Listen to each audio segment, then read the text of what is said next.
한국교회 표준정관 강의를 시작합니다. 저는 교회법학회 학회장 서헌재 교수입니다. 이 강의는 일문일답식으로 그 다음에 사례 중심으로 진행을 해서 지루하지 않게 진행할 예정입니다. 한국교회 표준정관은 2019년 7월에 저희 학회가 발표했는데요. 총 6개장, 68개 조항, 부칙 2조항으로 구성이 되어 있습니다. 그래서 이 강의는 이 표준정관을 중심으로 진행되는데 총 7개 파트로 나눠서 서장에는 교회정관이란 무엇인가, 그 다음에 1장에는 총칙, 2장은 교인, 3장 교회 직원, 4장은 교회 기관과 회의, 5장은 교회 재산과 재정, 6장은 보칙과 부칙으로 구성이 되어 있고 이 순서대로 진행을 합니다.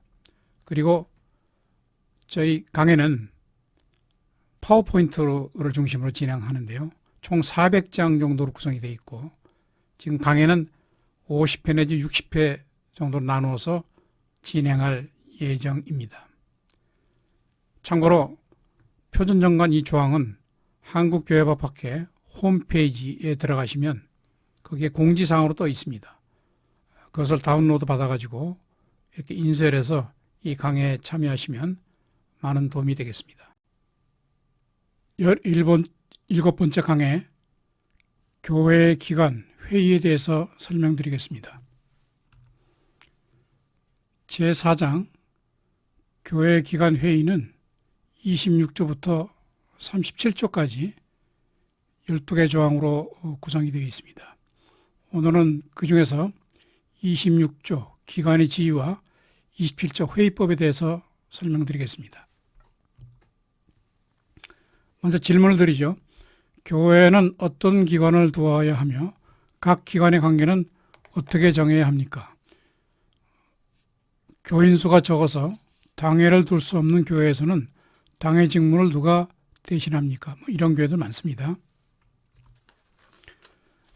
26조를 읽어보겠습니다. 제26조 기관의 지위. 본교회의 기관으로서 당회, 교인총회, 재직회의 지위는 다음과 같다. 1. 당회, 교회 운영을 지도 감독하는 기관이며 신령상의 모든 사무를 처리하고 교인의 신앙행위를 총찰하는 사법권과 행정권을 갖는 치리회의다. 2. 교인총회, 최고 의결 기관이다. 재직회, 당회의 지도 감독을 받아 교회의 재정을 수납하고 정관이 위임한 업무를 집행하는 기관이다. 그다음 2항은 이제 가로가 쳐져 있습니다. 가로가 쳐져 있던 얘기는 교회 상황에 따라서 이런 규정을 두어도 좋고 두지 않을 수도 있다 그런 뜻입니다. 교회 시무장로가 사임 등의 사유로 1인 이하로 되면 본교회는 총회헌법에 따라 당회가 없는 미조직 교회가 되며 권징을 제외한 당회 직무는 목사와 재직으로 구성되는 운영위원회가 행한다. 운영위원회 조직과 운영은 운영위원회 규정으로 정한다. 이렇게 되어 있습니다. 우선 이 그림을 보면 교회는 크게 교인총회와 당회, 재직회로 구성이 됩니다. 당회는 담임 목사와 시무장로로 구성이 되고요. 그 다음에 교인총회는 19세 이상 세례교인, 입교인 전원으로 이제 구성이 되며, 재직회는 항존직, 목사, 장로, 집사, 권사로 구성이 됩니다. 물론 교회에 따라서는 임시직인 부목사나 이런 분들도 재직회에 이렇게 회원으로 하는 교회도 있습니다. 이걸 이제 다시 한번 좀 보면 이렇게 이제 교인총회와 당회, 재직회가 있고요. 가운데 교회죠. 교회라고 하는 것은 늘 말씀드리지만 교인들의 모임이 교회입니다. 근데 이 교인들의 모임이라고 할 때는 전체 교인이죠. 유아도록 다. 근데 교인총회는 교인으로 구성되지만 이 교인총회는 아까 본 대로 교인들 중에서 19세 이상, 교회에 따라서는 18세 이상 세례교인 입교인으로만 구성되는 총회입니다. 그리고 이제 담임 목사님이 계시고요. 교회를 대표하는. 그래서 이렇게 교회는 교인총회와 당회, 재직회라는 이런 기구 내지는 회의체를 가지고 교회 모든 의사결정을 하게 됩니다. 우선 이 관한 사항을 보면 당회는 교회 운영을 지도 감독하는 기관이고 신령상의 모든 사무를 처리하고 교인의 신앙행위를 총찰하는 사법권과 행정권을 갖고 있는 치리회이다. 이 치리회라는 게 이제 중요합니다. 그 다음에 교인총회는 교회 주요 의사결정기관, 교회 가장 중요한, 예를 들어서 담임 목사 청빙이라든가 정관의 재정과 개정, 또 예산결산 승인을 담당하는 최고 의결기관입니다. 그리고 재직회는 당회 항존직으로 구성되는 게 재직회인데요. 항존직이라는 것은 담임 목사 또 장로, 집사, 권사지요. 당회의 지도 감독을 받아 교회 재정을 수납하고 정관의 위임 업무를 집행하는 기관입니다. 그때 이제 법상으로 이렇게 돼 있는데요. 사실 우리 교회 현실을 보면 특히 대형 교회 같은 경우에는 이 교인총회라고 하는 건 사실 1년에 한두 번 또 이렇게 전체 교인이 모이기가 굉장히 힘들기 때문에 교인총회는 사실 형식화되는 이런 그 경향이 많습니다. 그래서 실질적으로 이제 이 당회가 이제 중심이 되는데 당회도 보통 이 담임 목사님의 영향하에 있는 경우가 많지요. 그래서 법상으로 이렇게 돼 있지만 우리 교회 현실은 사실은 담임 목사 중심의 이런 그 교회 운영으로 되는 경우가 많다. 그리고 또 한 가지 제가 이제 말씀드릴 것은 재직회는 사실은 그 교회 재정을 그 수납해서 집행하는 이런 기관으로 대개 교단 헌법이나 교회 정관에 되어 있지만 사실은 이 재직회는 교회의 핵심적인 그 사역자인 그 집사 권사들의 모임이기 때문에 사실 재직회가 어떤 의미에서는 왜냐하면 교인총회는 1년에 한두 번 형식적으로 열리는 거고 또 당회는 담임 목사님의 직접 영향이기 때문에 실제로 교인들의 의사를 반영해서 교회의 모든 이런 행정이나 참여할 수 있는 어떤 통로가 바로 이 재직회입니다. 그래서 재직회를 단순히 교회 재정을 수납하는 이런 기계적 업무로 또는 이렇게 보는 것은 좀 고쳐야 되지 않겠느냐 하는 것이 이제 많은 분들의 지적이 되겠습니다. 자, 그 다음에 이제 이렇게 세 개, 그러니까 교인총회, 당회, 그 다음에 재직회 이렇게 돼 있는데 그러면 교회의 그 운영 또는 행정 또는 정치의 중심을 어디에 두는가, 어디에 둬야 되는가. 이걸 당회나 담임 목사에게 주어져야 한다는 이런 주장이 있고요.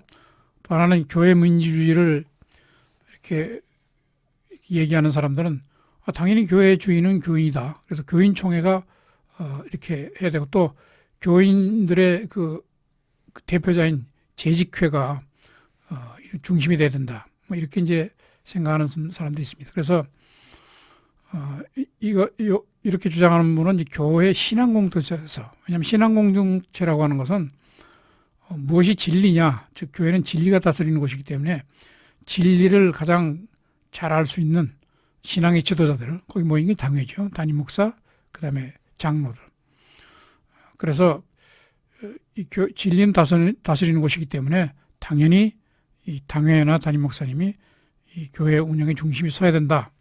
이렇게 생각할 수 있습니다. 그래서 다만 이것은 이제 교리를 확립하고 예배나 치리 이런 부분은 당연히 이제 신앙 공동체성에 관련되는 부분이기 때문에 당회와 담임 목사가 이제 우위에 있겠죠.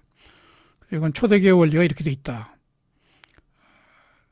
그래서 이제 우리나라 경우에는 장로제든 감독제든 대부분 당회 즉 담임 목사 중심으로 이제 운영되고 있습니다. 요거 이제 합동총회, 통합총회, 그다음에 그 기감이죠. 이런 이제 이 교경이 그렇고요. 그다음에 이제 조금 더 민주적 또는 교인의 그 주권을 강조하는 이런 교단들, 뭐 기장이라든가 그다음에 침례교라든가 이런 데서는 교회의 사단성, 교회는 신앙의 그 교인들의 단체다. 그래서 교회 주권은 교인에게 있고, 근데 뭐 저는 이렇게 교리 확립이나 예배 취익은 당연히 이제 그 신앙 지도자들의 그 결정에 따라야 될 것이고, 다만 그게 아니고 교회의 재산, 재정, 회계, 즉 사단에 관련된 이런 부분들은 아무래도 교인총회나 재직회가 중심이 돼야 된다. 그래서 이제 이건 교회 법치주의를 그래서 이제 교인총회와 재직회 중심의 운영이 돼야 된다. 그래서 회중정체 교회는 이제 이쪽이 강하고 감독자나 장로자의 교회는 뭐 이쪽이 강하다. 그러나 교회의 양면성을 제가 말씀드렸죠. 교회는 신앙 공동체적 그 특성을 띠는 동시에 국가법에서 이렇게 운영되는 사단이라는 측면이 있기 때문에 교회의 운영에서 이제 중심되는 사항들, 즉 교리 확립, 예배 치리는 당연히 당회나 담임 목사님이 중심이 되었고, 그게 아니고 교회 재산이나 재정, 회계 이런 것들은 이렇게 물론 뭐 이것도 꼭 교리나 예배 치리하고 관련이 없다고 할 수는 없겠지만 아무래도 이것은 이 교회의 그 모든 재정을 담당하고 하는 교인들의 의사에 기해서 이렇게 운영돼야 된다. 근데 우리나라 같은 경우는 이제 많은 교회의 그 분쟁이 이런 그 신앙 공동체의 지도자들이 이쪽 부분까지도 맘대로 해가지고 그래서 재정을 유용했다든가 이런 것 때문에 많은 지탄을 받고 있는데, 이 부분을 양쪽으로 나눠서 이렇게 하는 것이 타당하다 이렇게 이제 생각을 합니다. 자, 그다음에 이제 2항에서 우리가 봤듯이 시무장로가 이제 없는 교회, 뭐 또는 1인 이하로 되면, 왜냐하면 당회가 있는 이제 이 교회를 우리가 조직교회라고 하고 당회가 없는 교회를 미조직교회라고 얘기합니다. 미조직교회, 미자립교회는 다른 의미죠. 미자립교회라고 하는 것은 교인들의 헌금으로 교회를 충분히 이제 자립할 수 있는 할 수 없는 교회, 그게 미자립교회고, 미조직교회는 당회가 없는 교회가 미조직교회입니다. 당회는 이제 담임 목사와 장로 2인 이상으로 이제 구성이 되는데, 그렇기 때문에 장로가 이제 한 명이 돼버리면 이건 당회를 구성할 수 없게 됩니다. 이렇게 되려면 세례교인이 적어도 일정 수 30인 내지 15인 내지 30인 이상 되는 교회가 당회를 구성하는데, 사실 우리나라의 그 많은 이런 그 영세교회들은 조직교회가, 미조직교회가 태반입니다. 그 장로가 없어가지고 당회를 구성하지 못하게 되죠. 그러나 이제 미조직교회도 교인과 대표자인 담임 목사가 있으면 교회, 다시 말해 비법인 사단으로서의 교회로서 존재한다. 다시 말해 미조직교회는 또 엄연한 교회이다. 요 관련된 사례가 이제 요 사례입니다. 자, 그러면 이제 미조직교회, 즉 당회가 없는 교회에서는 그럼 당회 업무를 누가 해야 되느냐? 이건 이제 각 교단마다 다릅니다. 예장 통합헌법을 보면 이건 담임 목사가 이제 수행하도록 이렇게 돼 있고요. 그 다음에 이제 예장 합동 개혁총회는 재직회와 건찰회가 이걸 수행하는 것으로 이렇게 돼 있습니다. 근데 저희 이제 이 표준정관에서는 그 운영위원회를 만들어 가지고 그 운영위원회가 하는 것으로 이렇게 합니다. 그래서 담임 목사와 이제 재직으로 구성되는 운영위원회를 구성해서 운영위원회가 이제 당회 업무를 하도록, 예장 중에서도 그 동서울노회가 이러한 그 규정을 두고 있습니다. 자, 아까 그 장로가 1인 이하로 돼가지고 그 당회를 둘 수 없는 이런 교회, 다시 말하면 장로가 전혀 없다거나 이런 경우에도 과연 이제 교회로서 볼 수 있느냐 하는 것이 조금 오래된 판결이지만 이 판결이 있습니다. 이 사건은 굉장히 복잡한 사건인데요. 이 교회가 이제 둘로 짜게졌어요.